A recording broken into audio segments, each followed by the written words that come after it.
Good morning అన్నయ్య. Good morning. ఇదిగోనమ్మా నీ కాలేజ్ ఫీజుకి డబ్బు. Thank you. ఇది నీకు. థ్యాంక్స్ అన్నయ్య. అదో కాలేజీ ఫీజు ఓకే, నీకు ఫీజు ఏమిటే? నీకెందుకు? చూడు, సొంతంగా సంపాదించి డబ్బు ఖర్చు పెట్టుకో, అంతేగాని మరొకరు సంపాదించిన డబ్బు ఖర్చు పెట్టుకోవడం తప్పు. సంపాదించేది మగవాడు, ఉద్యోగం లేకుండా ఉపన్యాసాలు ఇవ్వడం గొప్పతనం కాదు. రైట్, ఏదో అన్నావు కదా అని సరదాగా అంది. కావాలన్నదా ఏమిటి? ఇదిగో నీ ఫీజు. ఇదేమిటి? ఇంటర్వ్యూకి వెళ్తాను. ఇంటర్వ్యూకి వెళ్ళడానికి డబ్బు ఎందుకు? వెళ్ళటానికేరా? అక్కర్లేదు. మరి ఎలా వెళ్తావు? నడిచా? అవును, నా కాళ్ళ మీద నేను నిలబడలేకపోయినా నా కాళ్ళతో నన్ను నడిచి వెళ్ళని. చచ్చా, అలా నిరాశగా మాట్లాడకూడదురా. నువ్వు కేవలం 3 ఏళ్లుగా ఉద్యోగం కోసం తిరుగుతున్నావు. అంతకంటే ఎంతో కాలం ముందు నుంచి ఉద్యోగం దొరకు తిరిగే వాళ్ళు ఎంతో మంది ఉన్నారు. ఈ రోజుల్లో బ్రతకాలంటే బ్రతుకుతో పోరాడాలి.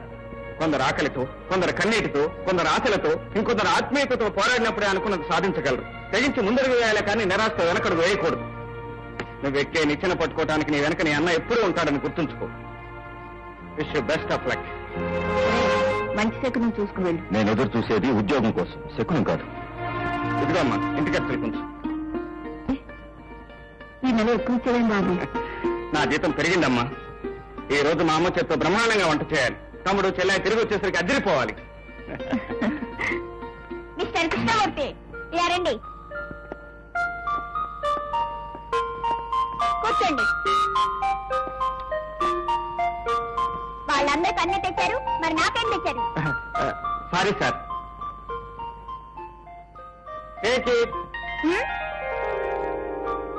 Thank you.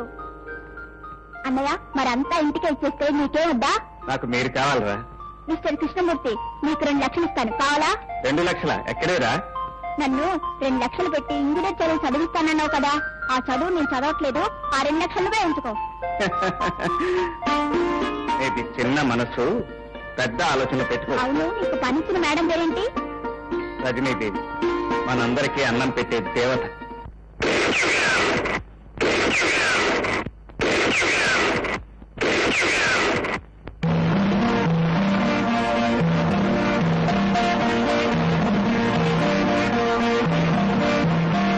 నమస్కారం అమ్మా రజనీదేవి గారు.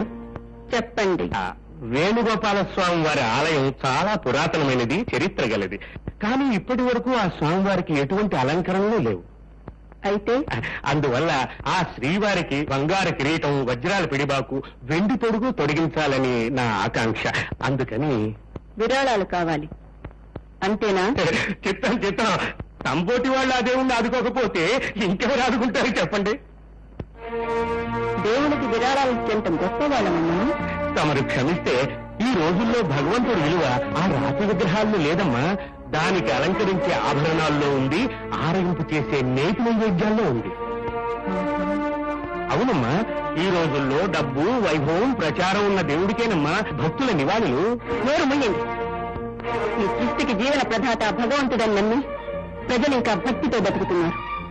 మీ స్వార్థం కోసం, మీరు బతకడం కోసం, మీ పూజల కైంకర్యం కోసం ఆ భగవంతుణ్ణి దిట్టగాన్ని చేయకండి. వెళ్ళండి. అందుకే దేశ పరిస్థితి తారుమారైపోయింది. బడికి వెళ్లే విద్యార్థి బతికి ఏమిటని మేము అల్లాడిపోతుంటే గుడిలో పనిలేని దేవుడి గురించి చర్చ ఏమిటి? ఇంతకీ మీరెవరు? నేను గాంధీ గారి 4వ శిష్యుడమ్మా. 4 సార్లు వారితో లాఠీ దెబ్బలుతున్నాను, 5 సార్లు జైలుకు వెళ్ళాను, 6 సార్లు ఆంగ్లేయులు ఎదిరించి పోరాడాను. గాంధీ గారు భుజం తగ్గిన శిష్యుడమ్మా, అందుకే నన్ను గాంధీ భుజం అంటారు. మీరచ్చం గాంధీ గారి లాగానే కనపడుతున్నారు. మహాత్ములు వచ్చిన పనేమిటి? ప్రజల కోరిక కాదనలేక ఈ ఊరి గాంధీ సెంటర్లో శిలా విగ్రహ ప్రతిష్టాపన చేయాలని నిర్ణయించుకున్నాను. ఎవరిది? నాదే. మీదా? అవును.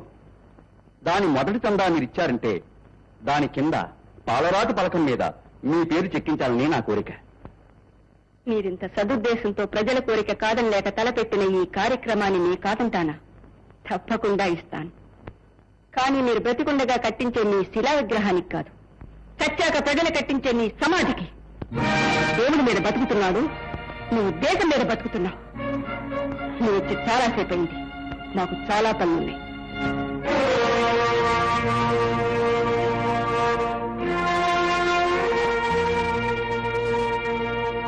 ఆగండి. మీరు వెళ్ళిపోతున్నారే? మీరు చెప్పకుండానే అర్థమైందమ్మా. కన్న బిడ్డ పెళ్లికి మంగళసూత్రానికి కూడా ముష్టెత్తడం నా చేతకాంతమే అనిపించింది. అందుకే అందుకే వెళ్ళిపోతున్నాను. పేదరికం పాపం కాదు, శాపం. అర్థమయ్యేది చెప్పండి. రేపే నా కూతురి పెళ్లి. నిజానికి నా దగ్గర తాళిపోటుకు కూడా డబ్బు లేదు. ఏం చేయాలో తోతక, దిక్కులేక. గుమస్తాగా మేడం, ఆయన వెంట వెళ్ళండి. ఆ అమ్మాయి అత్తగారింటికి వెళ్ళేంత వరకు అన్ని కార్యక్రమాలు సక్రమంగా జరిపించండి. అలాగేమ్మా.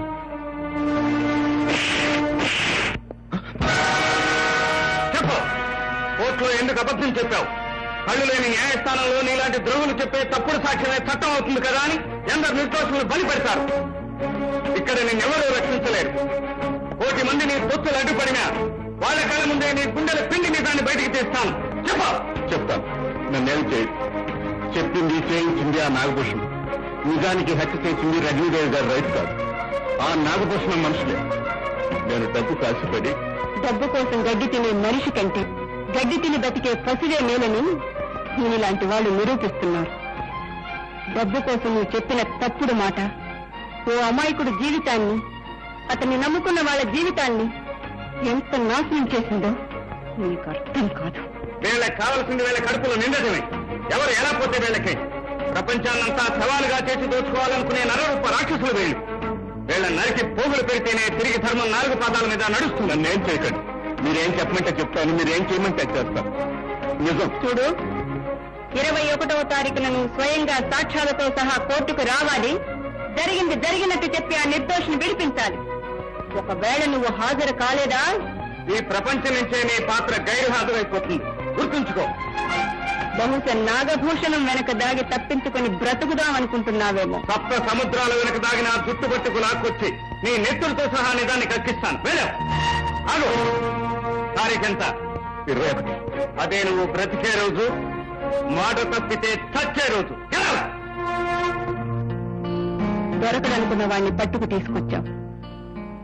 నీకు నా అభినందనలు. యజమానులు సేవకుల రక్తం తాగే ఈ రోజుల్లో ఒక పనివాడి కోసం రక్తాన్ని చెల్లించడానికి కూడా సిద్ధపడిన మీకు నేను చేసిన ఈ సాయం చాలా చిన్నది. ఆ నిర్దోషిని రక్షించాలి గనక వాడు బతికి బయటపడ్డాడు గాని, లేకపోతే మీ కళ్ళ ముందే వాడిని ముక్కలు చేసేవాడిని. యుద్ధం చేసే సైనికుడు కాదు మనకు కావాల్సింది. స్వార్థంతో యుద్ధాన్ని తలపెట్టిన ఆ రాజు కుంభస్థలాన్ని బద్దలు కొట్టాడు. అది నా లక్ష్యం. నాగభూషణం. ఏరయ్యా నాగభూషణం గారు వస్తారు. దేశ సేవ చేసి పైకి వెళ్ళిపోయిన రాజకీయ నాయకుల ఆత్మశాంతి కోసం మౌనంగా రోజు 2 నిమిషాలు నిలబడింది మా అయ్య గారికి ఆత్మశాంతి ఉండదు. ప్రస్తుతం ఆ కార్యక్రమంలోనే ఉన్నారు.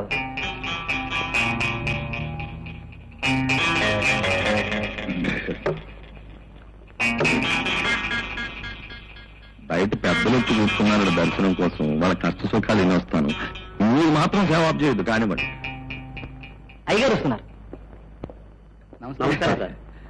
మీరు దయచేసి నిలబడి నన్ను అవమానించకండి. కూర్చోండి కూర్చోండి. నిలబడి. తప్పు తప్పు నా కోసం కాదు, పద్ధతి కోసం. చెప్పండి, మీకు నేను ఏం సేవ చేసుకోగలను? మా అబ్బాయికి మెడికల్ కాలేజీలో సీటు కోసం.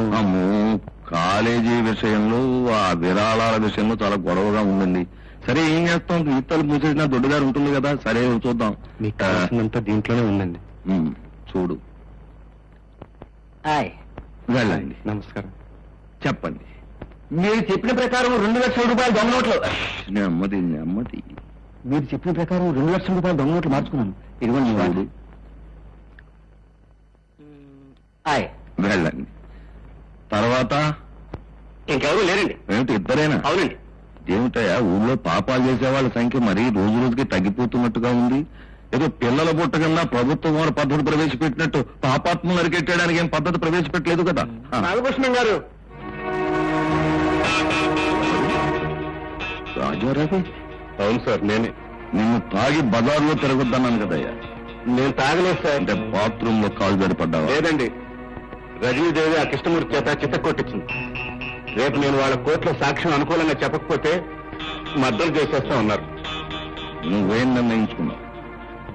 నేను వాళ్ళ కోర్టులో అనుకూలంగానే సాక్ష్యం చెప్పాలని నిర్ణయించుకున్నాను. సాక్ష్యం చెబితే నేను ఊరుకుంటాను అనుకున్నావా? ముక్కలుగా నేను నరికించేస్తా. జాగ్రత్త. వెళ్ళు.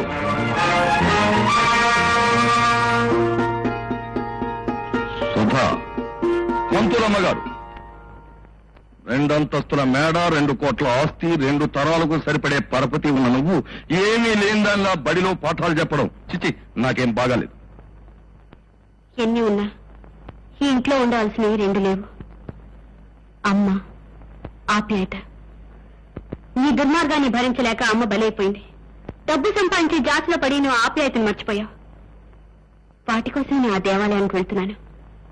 పవిత్రమైన చిరునవ్వులతో ఉండే ఆ పసిబిడ్డల మధ్య తిరుగుతున్నప్పుడు కలిగే ఆనందాన్ని నువ్వు ఎప్పుడైనా అంచనా వేయగలిగావా? నీ కోసం కావాలంటే ఆ బడిని మన ప్రహారీలో కట్టిస్తాను. పాపిష్టి డబ్బుతో మీరు స్వర్గాన్ని కొని తెచ్చినా నాకు అక్కర్లేదు. నువ్వే వద్దంటే ఇవన్నీ ఎవరి కోసం చెప్పమ్మా. నువ్వు తింటావని ఖరీదైన పదార్థాలు ఎన్ని సిద్ధం చేయించానో చూడు. తిండిలే కళ్ళలాడే ఈ సమాజంలో నువ్వు ఈ ఇంట్లో పుట్టడం నువ్వు చేసుకున్న అదృష్టం. అనురాగం లేని ఐశ్వర్యంలో పుట్టడం నా దురదృష్టం. నాకెందుకు నాన్న ఇవన్నీ? రకరకాల వంటకాలతో నా కడుపు నిండుతుంది అనుకున్నారా? అదుగో ఆ గిన్నెలో మీరు కష్టపడి సంపాదించిన డబ్బుతో కాస్త గంజిపోసి తాగమ్మానంటే నేను సంతోషంగా తాగలరా? ఆ ఊపు, ఆ చూపు, ఆ వయ్యారం, ఆ నడక, ఆ స్థైర్యం లేరా తెలుగు పెట్టవదండి.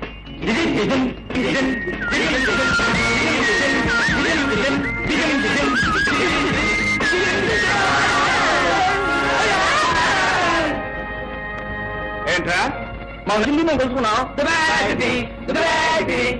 మీరు నాకు నచ్చి పొలమంటారా?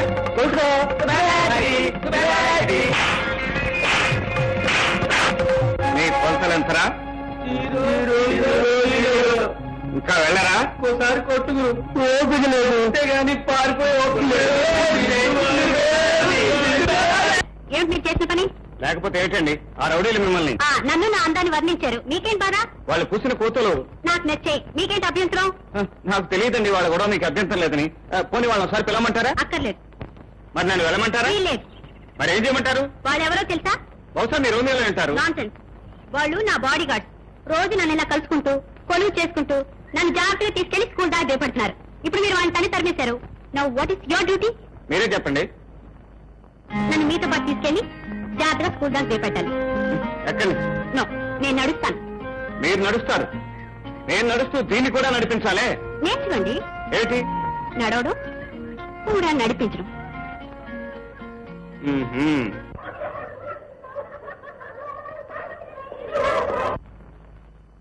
చూడండి, పుస్తకాల్లోని పాఠాలు నేను నేర్పుతాను, మీరు నేర్చుకుంటారు. కానీ ఎవరు చెప్పకుండా మీరు నేర్చుకోవాల్సింది ఈ ప్రపంచంలో చాలా ఉన్నాయి. తెల్ల కాగితం లాంటి మీ మనసులో మొదటి మాట రాసే సమయం ఏంటి? జీవితాన్ని మీరు అర్థం చేసుకోగలిగితే ఎవరికి మీరు భారం కారు. సారీ టీచర్, మాకు చెప్పాల్సింది మీకు తెలిసింది కాదు, మాకు అర్థమయ్యేది. శ్రీరామ్, ఈ 3 కోతులను చూసారా? వీటి అర్థం ఏంటో తెలుసా? బాబూజీ మన మంచిగా బ్రతకడానికి 3 ముఖ్యమైన సూత్రాలను బోధించాడు. చెడుని వినొద్దు, చెడుని మాట్లాడొద్దు, చెడుని చూడొద్దని. తప్పు టీచర్. ఏంటి తప్పు? బాపూజీ చెప్పింది అది కాదు. మరింకేంటి? ఓ మనిషి దేవుణ్ణి కళ్ళిచ్చాడు, నోరిచ్చాడు, చెవులిచ్చాడు, అవి మూసుకొని బతకొద్దు అని చెప్పాడు. ఆయన వచ్చి నీతో చెప్పారా? మరి మీతో చెప్పాడా? Shut up. Stand up on the bench. Stand up on the chair. ఏంటా బుజ్జి? ఎందుకు? ఎందుకేమిటి? నీ మూలంగా నా క్లాస్ లో అవమానం జరిగింది. ఏం జరిగింది? నువ్వు ఆ 3 కోతుల గురించి ఏం చెప్పావు? అదే నేను మా టీచర్ చెప్పాను. Shut up, stand up on the bench అని బెంచ్ మీద నిలబెట్టింది. క్లాస్ అంతా గొల్లు నవ్వారు. అరే శ్రీ శ్రీ శ్రీ శ్రీ బుజ్జి గారికి జరగరాని అవమానం జరిగిపోయిందే. ఆల్ రైట్, రేపు నీతో పాటు మీ స్కూల్కి వస్తాను. మీ టీచర్తో మాట్లాడి ఆ సంగతి తేల్చేస్తాను, సరేనా? Thank you. ఇది గట్టిగా ఆలోచించవలసిన విషయం. అలాగే, చాలా గట్టిగా ఆలోచిస్తాను. Good morning. ఓ మీరా? Good morning. వీడు మా తమ్ముడండి. మీ తమ్ముడా? అన్నకు తగ్గ తమ్ముడే.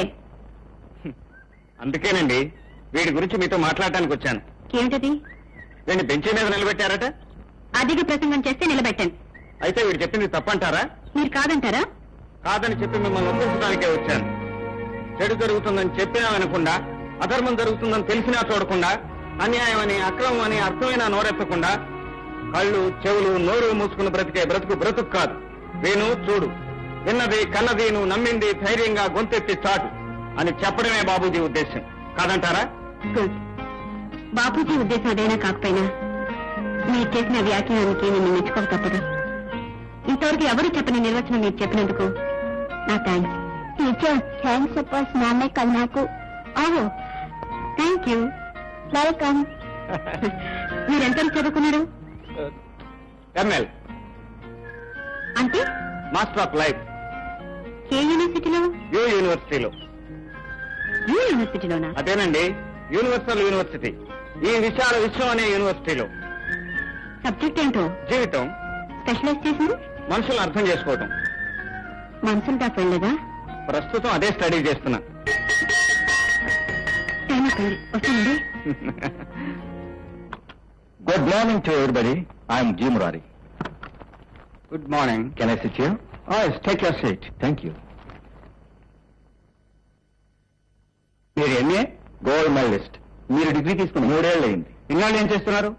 ఏడుపు వస్తే ఏడుస్తున్నాను, నవ్వు వస్తే నవ్వుతున్నాను. పట్టు వదలని విక్రమార్కుల్లా ఉద్యోగ ప్రయత్నం చేస్తూనే ఉన్నాను. ఇక అడగండి సార్ మీ భేతాళ ప్రశ్నలు. భూమి గుండ్రంగా ఉందని రుజువేంటి? 1980లో ఇదే ఆఫీస్కు నేను మేనేజర్ పోస్ట్ కోసం ఇంటర్వ్యూకి వచ్చాను. 1981లో ఇదే ఆఫీస్కి ఎల్డీసీ పోస్ట్ కోసం ఇంటర్వ్యూకి వచ్చాను. ఇప్పుడు ప్యూన్ పోస్ట్ కోసం వచ్చాను. ఇంతకంటే భూమి గుండ్రంగా ఉందని చెప్పడానికి రుజువు ఏమిటి sir? See mister G Murari, MA gold medalist, మేము ఇచ్చే ఉద్యోగానికి కావాల్సిందే నీ సమాధానాలు కావు, ఆ కాగితం ముక్క మీద ఉన్న డిగ్రీ కాదు, 100 రూపాయలు విలువ చేసే గోల్డ్ మెడల్ కాదు. ఈ క్షణంలో 10,000 రూపాయలు ఇక్కడ పెట్టు, ఈ క్షణంలో ఈ ఉద్యోగం నీదవుతుంది. సిగ్గులేదు ఆ మాట అంటానికి? పవిత్రమైన భారతదేశంలో పుట్టి ఆపవయా ఉపన్యాసాలు. డబ్బు పట్టుకురా, ఉద్యోగం తీసుకెళ్ళు. నా దేశాన్ని, నా అభిమానాన్ని ఇలా అవమానిస్తారా?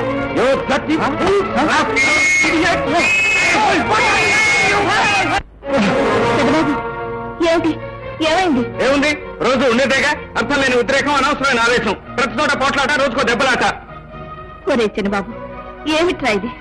వాడు అసలే సంసారంతో సతమతమైపోతుంటే ఎందుకురా వాడిని అలా బాధ పెడతావు? నేనేం చేశాను? ఆయన ఏమైనా బాధ పెట్టానా, హింసించానా? లేదు, నన్ను సుఖపెడుతున్నావు, దేశాన్ని ఉద్ధరిస్తున్నావు. రైట్, నీకు ఇంట్లోకి వెళ్ళడం ఇష్టం లేకపోతే మానే, అంతేగాని రోజు నాకు తెల్లంపు తేవద్దు. బాబు, వాడికి ఏదైనా ఉద్యోగం ఇప్పించకూడదు? చేయడుగా, వాడికి ఉన్న ఆ గోల్డ్ మెడల్ తోనూ, ఆ సర్టిఫికెట్ తోనే రావాలి ఉద్యోగం. అవును, అలా వచ్చినప్పుడే చేస్తాను.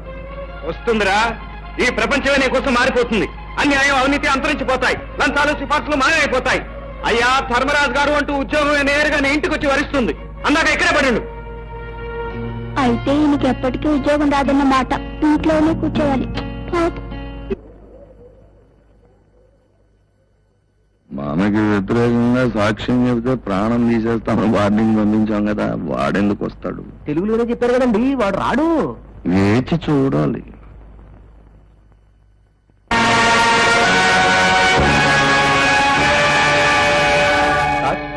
సాక్ష్యం తీసుకొచ్చారా? ఈ పాటికి ఇక్కడికి వచ్చి ఉండాలి. రాలేదు సార్. రాలేదా? అవును సార్, సాక్ష్యం తిరిగి ప్రశ్నించాలని మనం పెట్టుకున్న అప్పీలు అతను రాకపోతే అర్థమైపోతుంది. అతను దొరకపోతే సుందరరామూర్తికి ఉరిశిక్ష తప్పదు. నో, అలా జరగడానికి వీల్లేదు. ఆ సాక్షిని చుట్టుపట్టుకుని న్యాయస్థానానికి నేను ఇచ్చుకొస్తాను. రాజారావు, ఎక్కడ నీ భర్త? ఇంకా లేరండి. అబద్ధం చెప్పకు.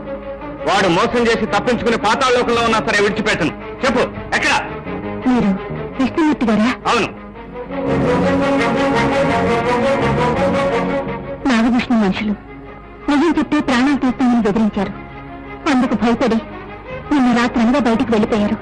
ఇంతవరకు రాలేదు. మీరొస్తే ఈ ధైర్యం మీకు ఇవ్వన్నారు. దీనిలో అసలు రహస్యం బయటపడుతుందట. గురువు మేమిద్దరం, నువ్వు అక్కడివి. మయ్యర్ డైరీ ఇచ్చేయి. ఇచ్చే గురు.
అమ్మా టైం అయిపోయింది, ఇంకా లాభం లేదమ్మా. ఇదిగో సార్ డైరీ. ఈ కేసు కావాల్సిన ఆధారాలన్నీ ఇందులో ఉన్నాయి. మెలాడ్, కోర్టు వారి ఈ డైరీని పరిశీలిస్తే సాక్ష్యాలు దొరుకుతాయి. పరిశీలించవలసిందిగా కోర్టు వారిని కోరుతున్నాం. ఎస్. కనుక ముద్దాయి సుందరరామమూర్తి దోషిని ప్రాసిక్యూషన్ వారు నిరూపించలేకపోయారు. లభించిన సాక్ష్యాధారాల వల్ల సుందరరామమూర్తి నిర్దోషిని నిర్ణయించి విడుదల చేస్తున్నాం.